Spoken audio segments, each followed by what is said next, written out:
Welcome to War: The Afterparty. As America considers whether to re-engage in Iraq, what can we learn from our years of military and covert actions that might inform a way forward for how and when we wage war? We're transfixed when the provocative images of war come across our news screens. When we lose interest, when the party is over, do we look back and ask what were the real outcomes of those dramatic events? I invite you to join me in doing just that. I am going to travel to the scenes of the major American military and covert engagements of the last half century. I'll curate the best writing on each engagement and collect oral histories from the people affected, the local witnesses. And I will ask the following questions. What were the desired outcomes and what were the actual outcomes? How did the local narratives differ from the American narrative?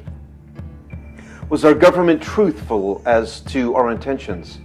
What did each action cost in lives and in resources on both sides, and to what end? Who benefited financially? Finally, if America is an exceptional nation, how did it live up to its moral principles?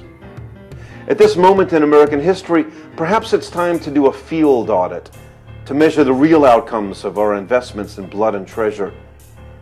We're called on to act as the world's unpaid and unelected policemen in Syria, Iraq, Mali, Nigeria, Ukraine, Iran, Libya.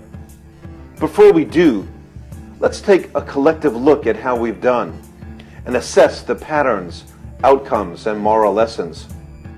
Who am I and why am I doing this? I was the first head of marketing for the C-SPAN Public Affairs Network, where I hosted weekly call-in shows. I was media consultant for the World Affairs Council. I founded and ran Fora TV, putting the world's elite public forums on the web, interviewing public intellectuals and writers. And I think it's time for a new American approach to war. I invite you to be part of War: The Afterparty. I need your ideas, your advice, links to your favorite articles and books, your contacts, and of course, your contribution to the Kickstarter campaign. We have terrific rewards: signed books, free distribution of ebooks to your friends, Google Hangouts from the field, exclusive events, and your name listed as a sponsor in the book and website. I need you to help make this project successful. Consider yourself invited.